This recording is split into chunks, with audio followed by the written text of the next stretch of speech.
Well, hi everyone. I want to welcome you to the call. It's how to get clients and grow your business by discovering your sacred money archetype. And for those of you who don't know me, my name is Kadidja Yansané, and I'm a women's business coach, and I'm the founder of bloomintoyou.com. And I work with creative and soulful female coaches and to get their first paying clients, their next clients, to own their gifts and really step into their feminine power. And so what that looks like in my work is like helping clients get clear on who they want to serve, how much they want to charge, coaching them on the process of collecting payment for their services. But it's also about like owning their unique life experience and the unique perspective that they have to offer as a coach. And so the process of owning your value as a woman, about overcoming the fears of being visible and feeling confident in what you bring and becoming more prosperous, sharing your gifts, is really what I call stepping into your feminine power as a coach. So I'm passionate about empowering women. It truly feels like it's my calling. And I majored in women's studies in college at UC Berkeley, and I've been committed to being an advocate for women since then. And just to tell you a little bit more about me personally, I was born and raised in Berkeley, and I live in El Cerrito. And for those of you who aren't familiar with the area, that's in the San Francisco Bay Area. And I live with my partner, and we were engaged on Christmas, and we have 2 kids, and a boy and a girl, and I actually just had my baby boy. It'll be 4 weeks on Sunday. So I'm just really grateful for him and all the ways that he supports me. And I just think that's, one of the benefits of growing your coaching business is that you can be a work-at-home mom if that's what you choose to do, and just the flexibility that it gives you. So just to give you an outline for tonight's call, we're going to discuss how to get clients and grow your business by discovering your sacred money archetype. And I'm going to go over the 3 biggest mistakes that coaches make when it comes to getting clients and the single biggest thing you can do to start getting clients now. And I'll also talk a little more about each of the 8 archetypes and really sharing how the challenges and strengths that each sacred money archetype has and how you can leverage that knowledge to get more clients. And so, like I said, we'll talk more about each of the types and how that can support you in getting more clients and just really leveraging your strengths. And for those of you who want to learn more about getting more clients and growing your business, I'll share with you an opportunity to work with me further if that's something that you feel in alignment with. So first, we're going to start off with the 3 biggest mistakes.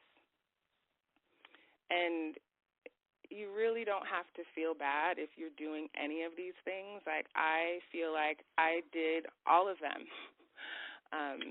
in my business, and I just think there's so much about trial and error and learning who you are as a coach.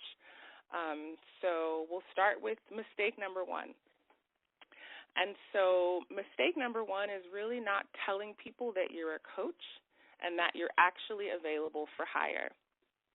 And that seems really commonsensical, but I talk to a lot of coaches, and they're like, how do I get clients? How do I get clients? And people don't even know that they're a coach, and if you got a new job and people asked you what you did, you would say, oh, my God, I got a great new job as an administrator or whatever it was. Like, you would be telling people that you were doing that. Like, I just had a baby, and I'm telling people that I just had a baby. Yet there's a way in which some new coaches, there's a lot of fear just around owning that you're a coach and letting people know that that's something that you do. And so if you want to get paying clients and you aren't telling people what you do, then that's a way that you're being invisible in the marketplace. So for me personally, I was trained as a coach for a long time before I actually would tell people that I was a coach. And there was a time where I would just say, oh, well, I was trained as a coach, but I wasn't really owning that I was a coach. And, it just felt like I'm uncomfortable telling people that. Like, who am I to be a coach? Or I don't know enough. And well, I need to get my life together before I can help anybody else. And sometimes when I did tell people that I was a coach and then they would be interested and they'd start asking me questions, I would try to change the subject. And for those of you I know, you might already be coaching, and a mistake you could be making is just not telling people about your new services and your new offerings that they don't know about. Maybe you just don't want to bother them, or there's still a place where you haven't owned that. So you can't make money or increase your earnings if people don't know what you do. And also it helps if you tell people what you do in terms of a problem and a solution. So like if you're a dating coach and you help men who are introverts and they're really uncomfortable talking to women, and you help them get confident and approach the hottest woman in the room, like that's really clear. So further than saying that you're a coach, the type of coach that you are and the specific problem that you help people with. So mistake number 2 is getting lost in aspects of your business that aren't necessarily income producing. And so what I mean by that is oftentimes when I talk to coaches, it can be the first thing they think of is like, oh, I need to work on my website. Or you can get lost in, wanting to perfect the copy for your website or for your services, or maybe designing business cards, thinking about your perfect niche, or writing business and marketing plans. Like I know I had a client who was spending a lot of time like on her social media pages, and all of that stuff is important. I'm not saying that it's not important, but the most important thing is actually having conversations with potential clients. And so if you see yourself in this, I just want you to consider that you might be the one that thinks you need all those things before you actually feel credible enough to call yourself a coach.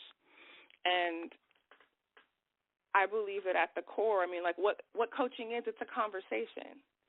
Like it's a fierce and meaningful conversation with someone about what matters to them and how what you do can be of service to that. So the most important thing is actually having the conversation. It's not, the website. And I get it because I'm someone that cares about aesthetics. I care about words. It feels good to have collateral materials that feel like are a true reflection of who you are. And you just don't want to get lost there, which is what happens with a lot of coaches. It's like it becomes this thing where you're postponing actually having conversations with clients. And truthfully, if a potential client resonates with you at a heart level, like most of them don't even need to see all of that stuff. Like I've had clients who never even saw my website, or they saw my website after they hired me. So remember that coaching is a conversation, and you want to increase the number of conversations that you had. And so that leads me to mistake number 3. And mistake number 3 is not making offers. And I mean monetary offers by that. I think offers are great. So there are lots of things that you offer for free, whether it's a telecall or a webinar. But the monetary offer is really sharing with an invitation with the client as to how they can work with you, or the potential client, how they can work with you, how many sessions, how much they will pay, what that includes, and is that something you want to do, or would you like to continue this work together? So oftentimes I talk to coaches and they think that they've made an offer, but they actually haven't made the offer. So you telling someone what you do isn't necessarily the complete offer. The complete offer is you asking them if that's something that they want to do and how would they like to pay if their answer is a yes. And so I had a recent client who'd never had a client before, and we had talked about her getting her first client in the first 30 days. And what she did was to do this. She offered a telecall, and someone listened to the recording, and he actually was in Europe. And from that recording, he booked a complimentary consultation with her. And from that consultation, he became her first paying client. So it can really be that simple. And I don't mean simple in all that you come up against for it to actually happen, but it's that simple in terms of the process. So I'm not sure if I said earlier that I would totally leave time for Q&A so that, you can ask any questions you have about what I'm talking about. So the single biggest thing you can do to start getting clients now is really to make offers. And so that means that you have to offer something of value to people that they give you money for. And there are many ways to do that, inviting people into free consultations with you, offering a telecall, a webinar, a workshop.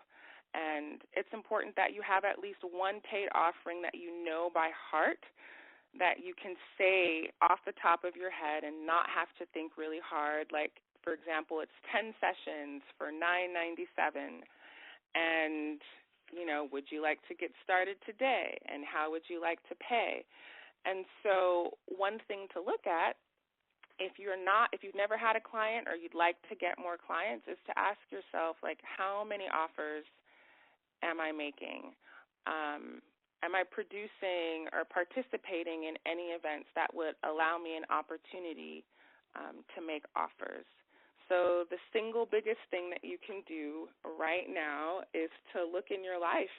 Who are the people you know that, let's say you're a dating coach, who are the people that you know are looking to start dating or want to create relationships in their life, and letting them know that this is the exact thing that you help them with, and inviting them into a conversation with you.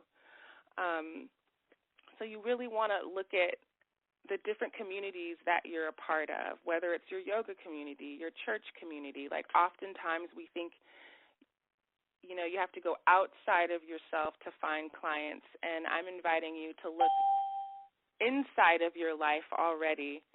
The people are there, and you just have to make yourself visible to them. So those were the three biggest mistakes and the single biggest thing you can do to start getting clients now. And I want to talk to you about your sacred money archetype and how that's connected to getting clients and growing your business. And some of you might be wondering what an archetype is and why it's even important. And I'll just briefly talk about that. And, the archetype is a universal theme or pattern, and the sacred money archetype really essentially is just the way that you relate to money.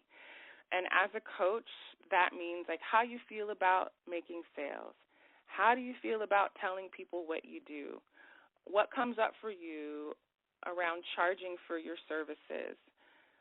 What is it to be visible in the marketplace and say, hey, world, I have this gift that I want to share with you, and I want to charge for it. So everyone, whether you know it or not, like whether you know your money archetype or not, there is a way that you relate to money, and it's similar to the way other people of that specific type relate to money. Like, there's a similar pattern. And each archetype has its unique strengths. And each archetype has its challenges and inner motivations. And the truth is, sometimes people, I don't know if you saw on my page, on the sign-up page, people were sharing their different archetypes. And sometimes there can be archetype envy, like, oh, I wish I was the celebrity, or I wish I was the romantic. And the truth is you can make money and have a thriving coaching practice no matter what your archetype is. And each sacred money archetype has a sacred money contract. And that contract means, like, it basically represents what your potential is in the world and the difference that you're supposed to make. And so by really connecting to the contract for your unique archetype, you get to up-level who you are, like consciously cultivate and leverage the strengths of your archetype. So, like, let's say the Maverick, and I'll go into detail on each of the ones, is very charismatic. And, like, how would that be beneficial to be a charismatic person as a coach? It's like, oh, that means that people are really drawn to you, and maybe you get noticed easily. Or if you're a connector, that relationship building comes really, really easy to you. And as you really develop these strengths consciously, you get to take actions that are in alignment with your archetype. And so you're not forcing your business actions. You're actually doing things that are resonant with who you are as a person and your unique archetype. So when you don't know the archetype, it's very easy to unconsciously, make choices and sabotage the success that you want to have. And so by leveraging and cultivating your strengths and doing the alchemy on the shadow side, you really just become a brighter, bigger person that you're wanting to be. Because if you're a coach, that means you care about your development, you care about human potential, you care about being the best that you want to be in this lifetime.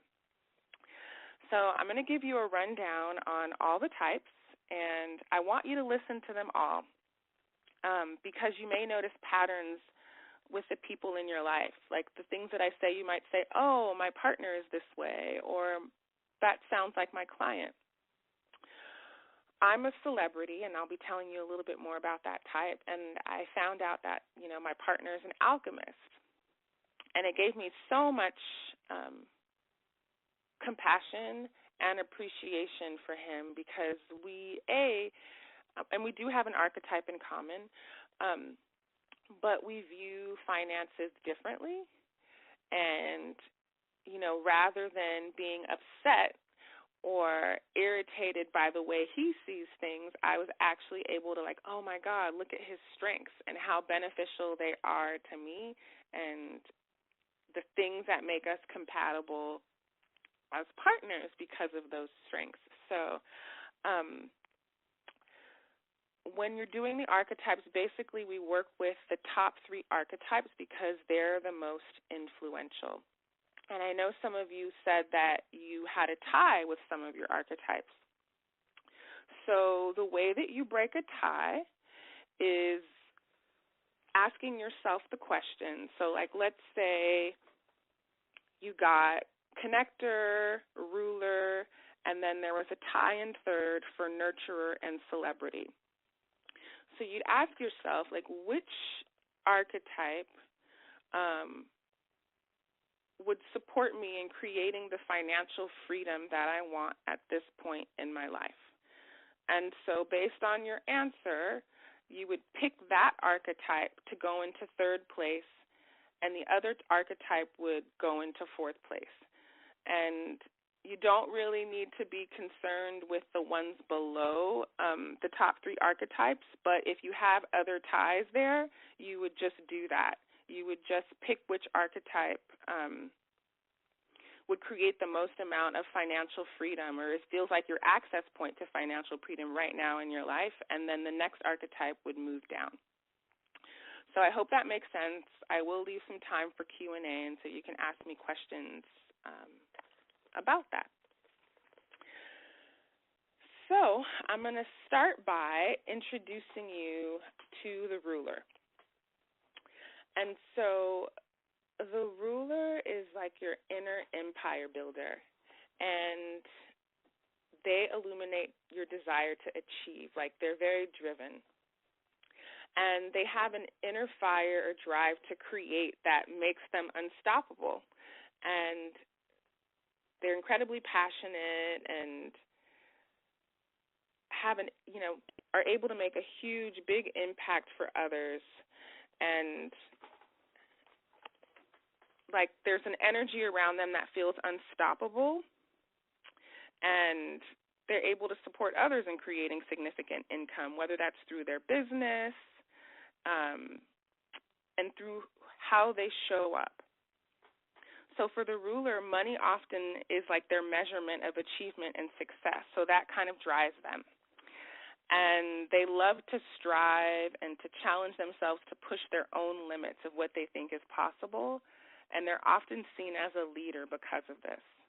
And they're naturally ambitious, and they can be stubbornly determined, but this drive and ambition can often cause them to feel dissatisfied with where they are, no matter where they are, no matter what success they've achieved in the past. And because of this, they often feel an inner restlessness and can be really, really hard on themselves. And I'm sure you've seen people like this in your life that are so ambitious, they're so driven, and you admire them, but somehow all that they're doing is never, never enough. Rulers can be conservative when it comes to spending money, but there's a part of them that's not necessarily motivated to be as showy as a celebrity. They will spend money on things that show their status. So the ruler's challenge then is to create harmony in their life instead of letting their business or career dominate all of their time and attention. And they also want to learn how to relax into and enjoy life in the moment. Because the thing is that part of the reason why people start a business is to have greater flexibility and freedom. And sometimes the ruler gets stuck in that cycle of work, and they forget that, like, oh, I want this work to fund my life, to fund my pleasure, to fund other things. So that is the ruler. Next, I want to introduce you to the accumulator. And the accumulator is kind of like your inner banker, and they really represent respect and appreciation for money and for numbers. And, they're definitely, if you have an accountant, you probably want them to be an accumulator. And they tend to have a close-knit relationship with money that on the outside can be like, oh, wow, I really admire their relationship to money. And it's pretty natural for them to live underneath their means because they're very attentive to managing their money, and they like to save just for the sake of saving and are naturally highly frugal. I don't know if you know any children in your life who just, they love to put money in their piggy bank account, and there's a sense of pride with how much it's growing. Another thing with the accumulator is that they can often be secretive with money, and they can quickly judge others for their spending habits, like, you're spending that much money on that, or that cost that much. And so inwardly, so we talked a little bit about motivation, how each of the archetypes has an inner motivation. Like, the accumulator is often driven by fear. And so they can feel like, at risk of not having enough money, even if they have savings. Even if there's money in the account, they can still feel like it's dwindling.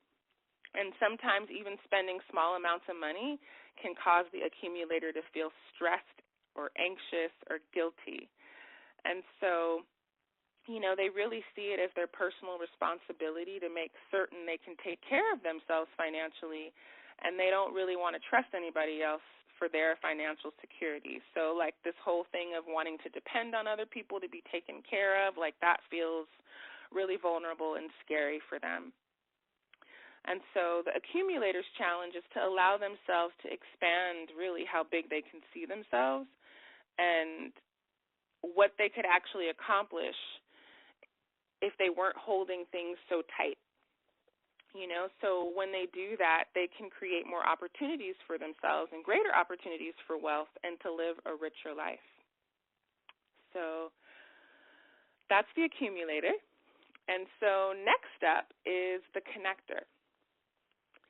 And a lot of you were connectors that I saw in the group, which is pretty awesome. Lots of alchemists and connectors, and there were some other types too, but I saw connectors a pretty dominant theme.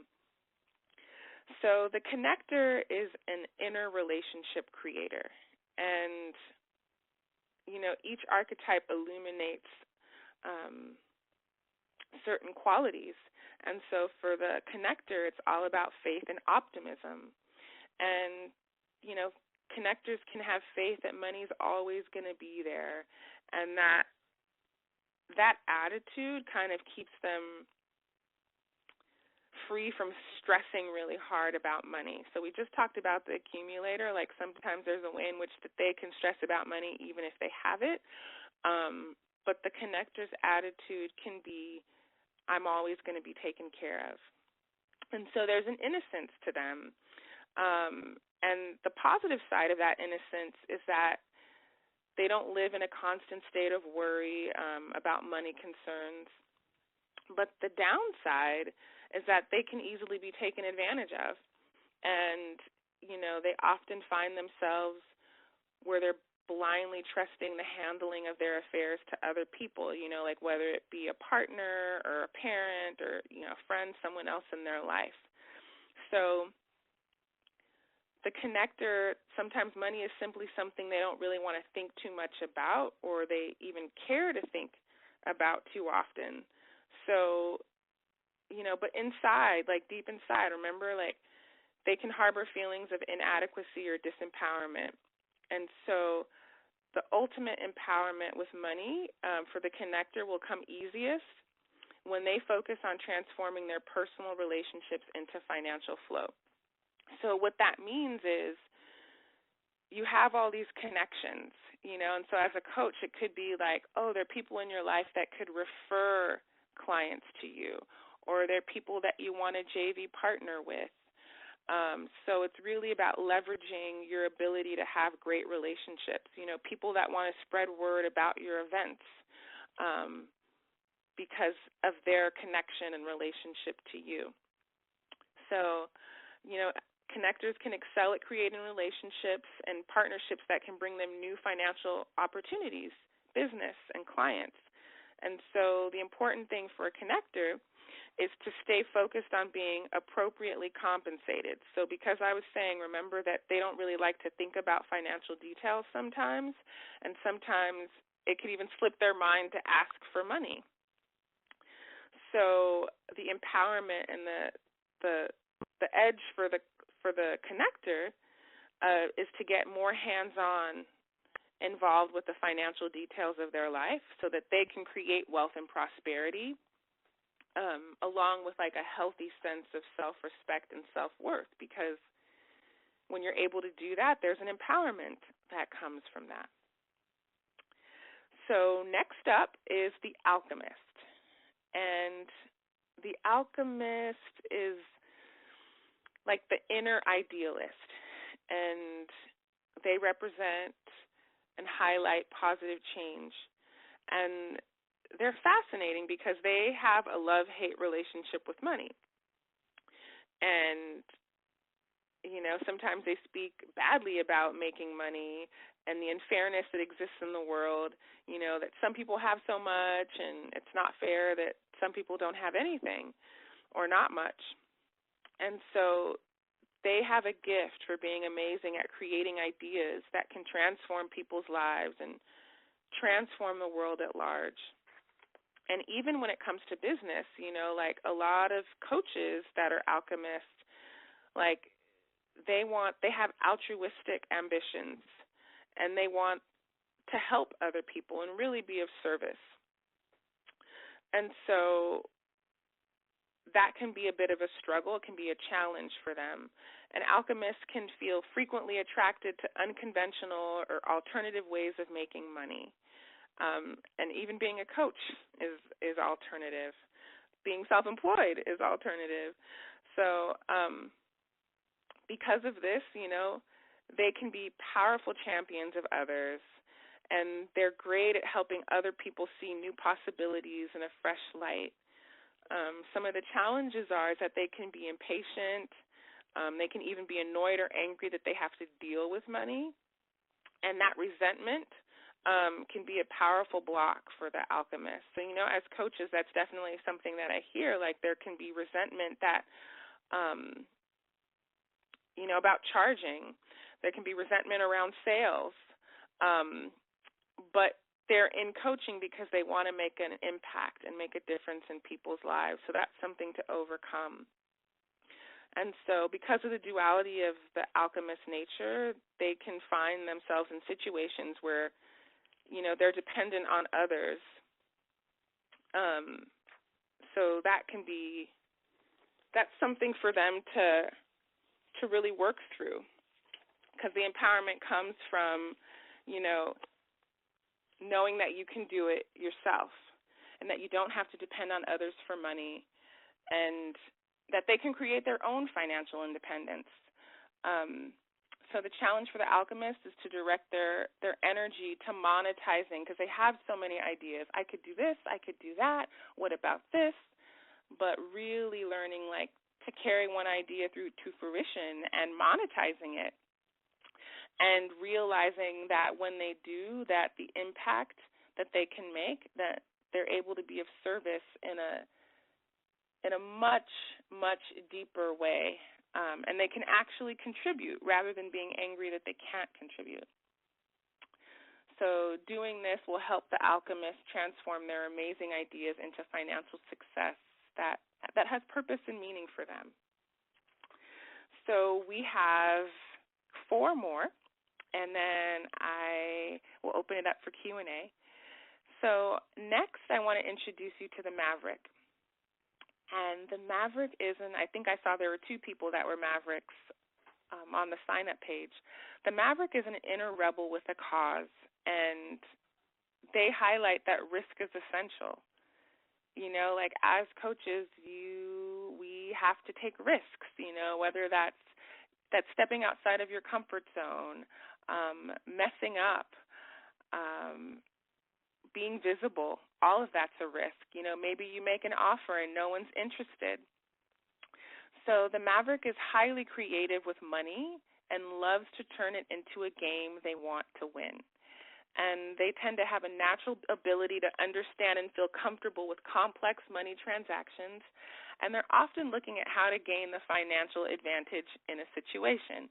And I'm sure you can hear the rebelliousness in that. And because of their willingness and comfort level with taking risks, sometimes they find themselves in precarious money situations that other people would shy away from. And so the Maverick often experiences financial highs and lows, but when they're down, they don't typically stay down too long. They know that they'll get back up because they've been up before. And they typically pay great attention to money and can be excellent at reading complex things like contracts and looking for clever ways to turn a situation or opportunity to their advantage. So the challenge is that sometimes their excitement at winning big at the money game can make it so that it can often take them to the point of financial difficulties. And so their edge is to create financial stability. They can take calculated risks, but also have it be a priority that they create financial stability, and that's the win-win game that they want to play. So next up is the celebrity, and the celebrity is, highlights your inner big shot, and they illuminate impact and recognition. And so I know we talked a little bit about, I was saying that one of the strengths of the Maverick is charisma, and one of the strengths of the celebrity is charisma as well. It makes them a magnet for attracting amazing people and experiences. But something to keep in mind is that sometimes a person can have the archetype of celebrity, but there's a way that they've been keeping their star power hidden or under wraps. But once they discover what their true nature is,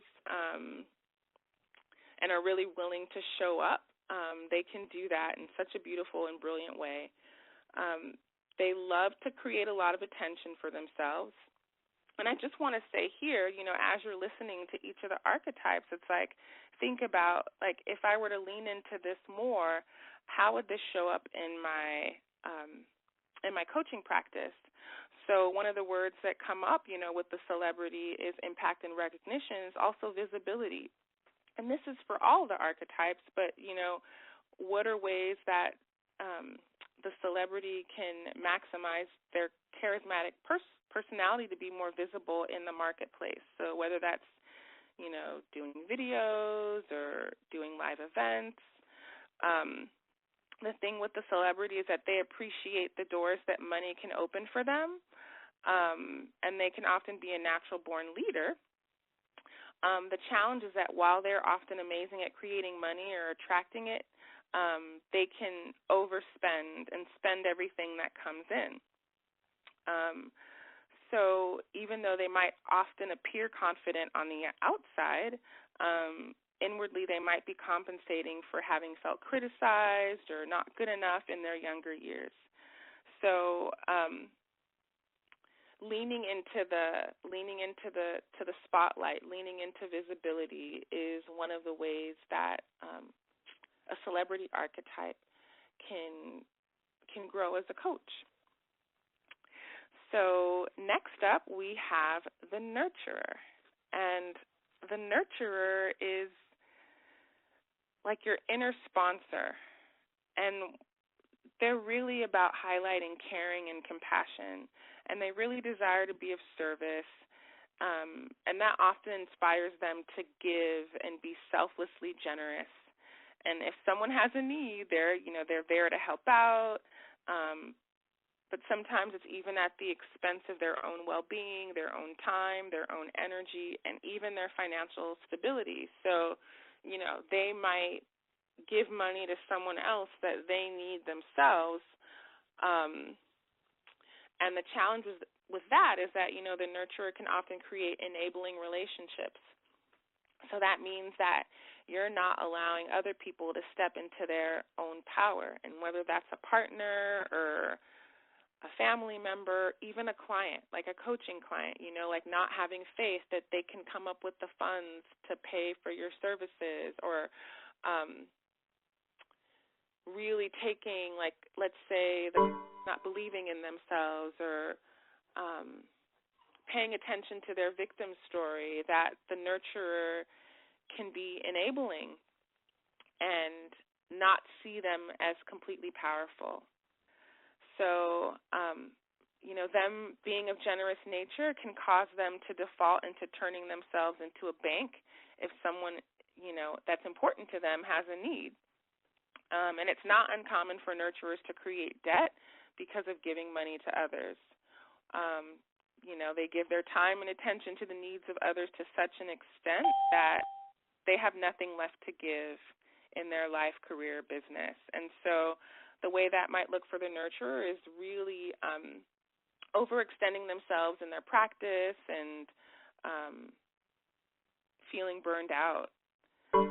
So their challenge is to discover how to create boundaries and to believe that by creating boundaries that they're really empowering people in a way that's priceless. So the last archetype is the romantic.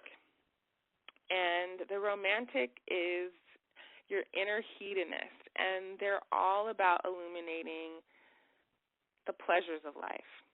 So the romantic loves to live life in the moment, and they like to spend money on life's enjoyment, such as food, clothing, toys, experiences, and anything that creates like sensory pleasure and gratification.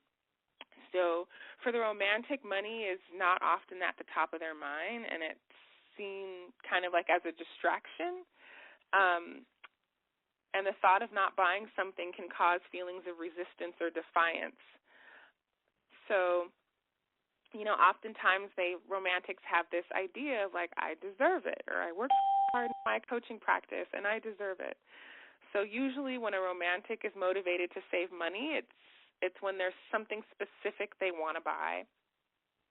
And once that specific amount has been saved, and spent, then they're starting all over. So usually they get these bursts of motivation and inspiration, like, oh my God, I want to buy something, I want this, and that will be the motivation to create clients, to create money, and to have that experience. And maybe they lay low for a while, and then when the next thing comes, they're on that same cycle.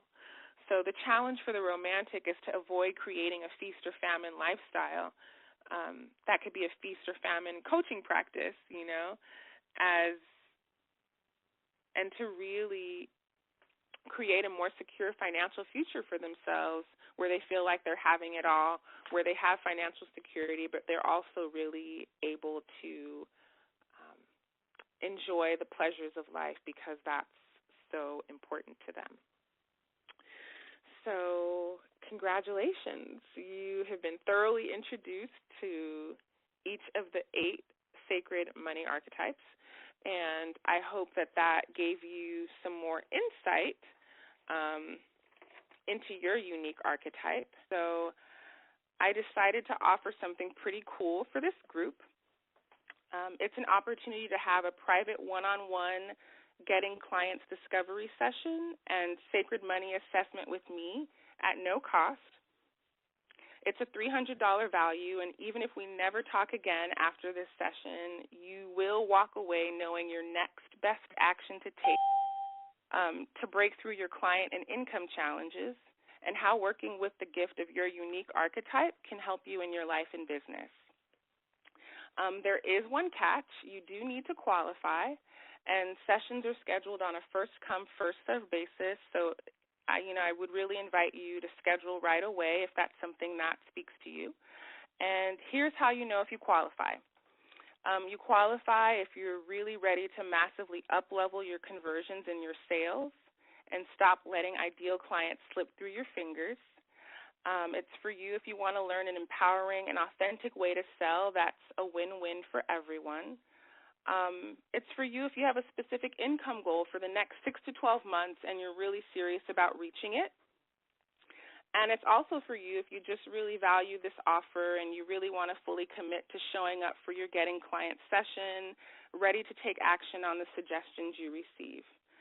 And, don't worry if you're listening to the replay and you worry that all the sessions have been taken. Sometimes people don't redeem their sessions, and that's just something that you have seen or probably will see in your coaching practice, and I want to invite you to apply anyway.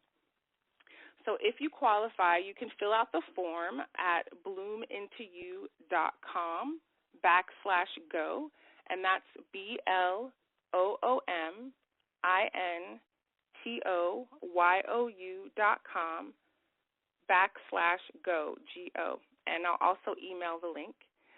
And you also don't have to worry that I'm going to try and sell you something on the call because it's not what this is about. Of course, if you would like to learn what it would look like to work with me and there's a reason to talk about that, we can totally talk about that on the call, and I always check in with you. However, my main objective is to have you walk away with exactly what you need to do to attract more ideal clients and break through anything in the way from the success you desire. So I like to make sure I have time to focus on the individual, and like I said, I'm a new mom, so I'm only making this opening available for 10 qualified people. And if you qualify again, you can fill out a short application at bloomintoyou.com/go. So I just want to say that your work is so important, and people really need you, and they're waiting for you, and I want to make sure you get the support you need to reach them.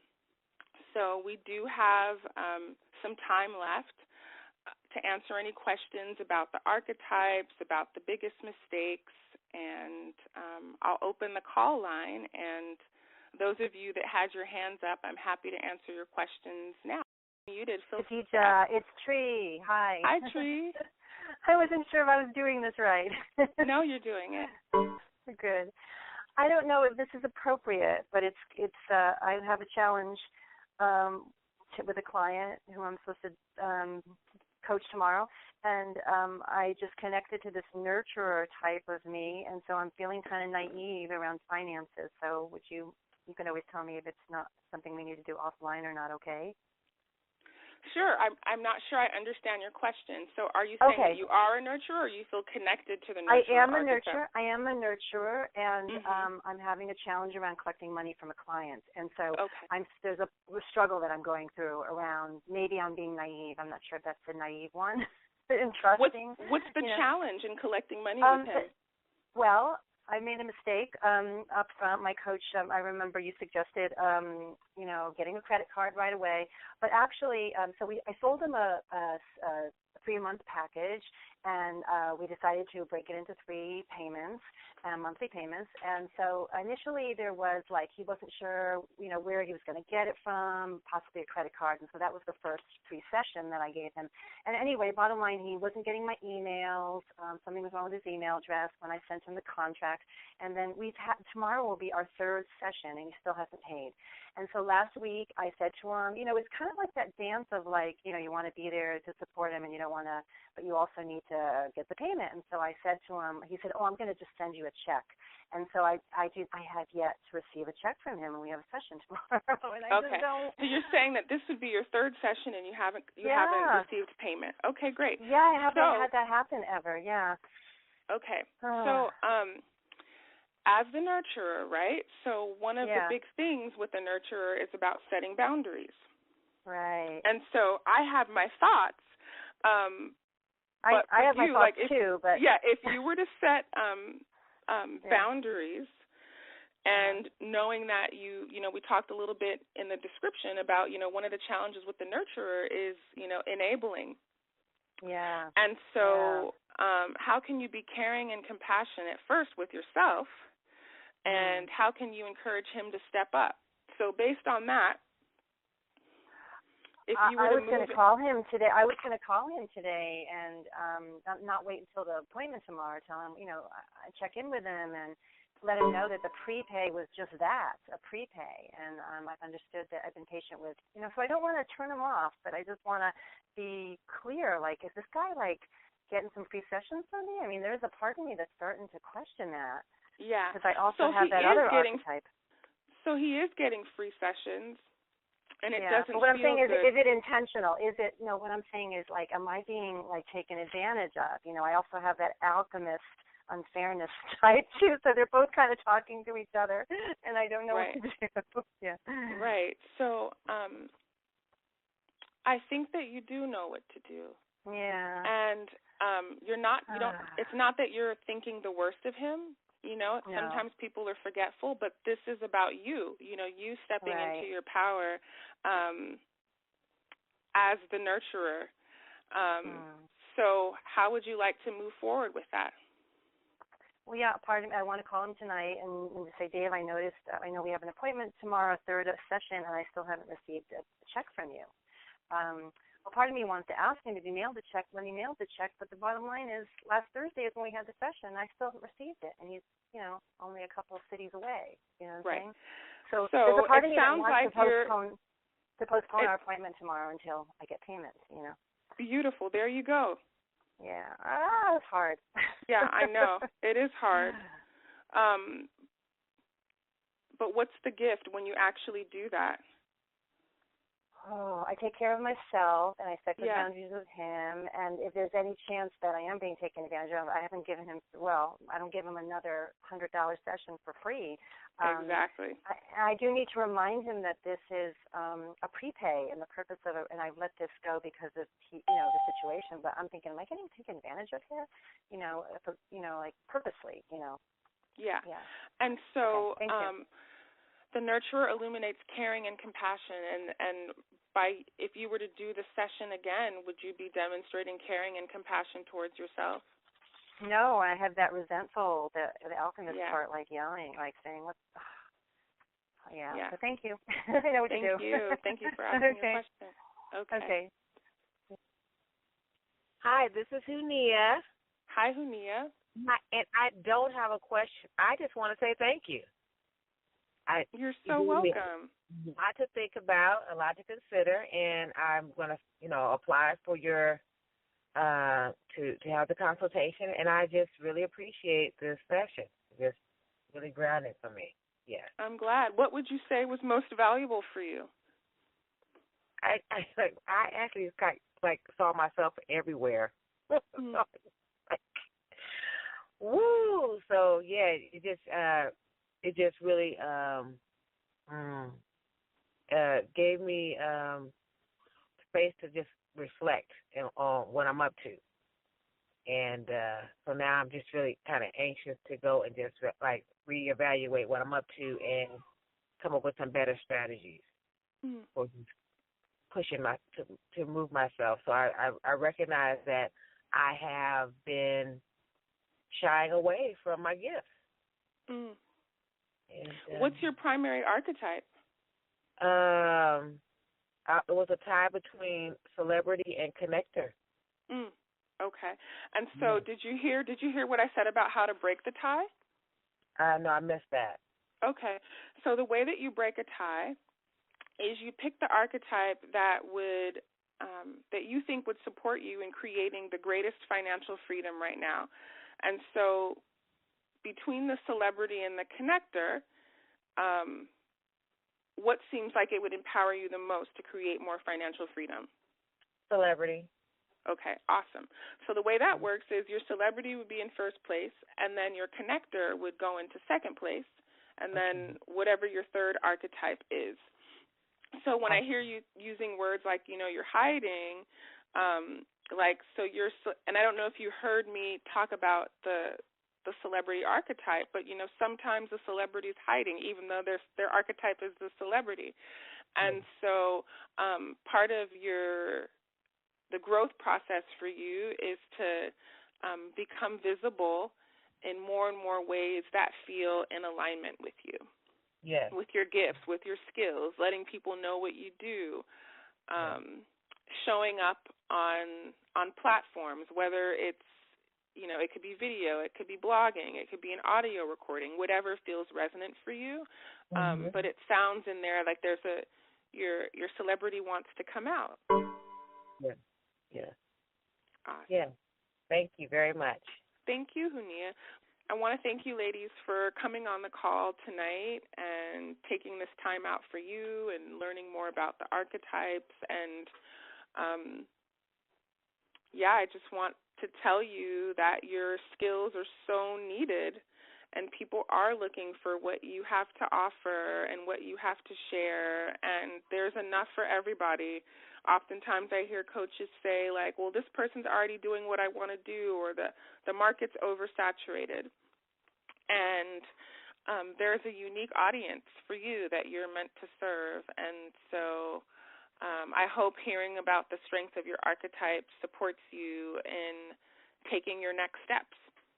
And again, if you'd like to do a Getting Clients Discovery session with me and actually have a Sacred Money assessment where we'll talk about your top 3 archetypes and how that uniquely relates to you in your life and business, I want to invite you to apply for that at bloomintoyou.com/go, G-O.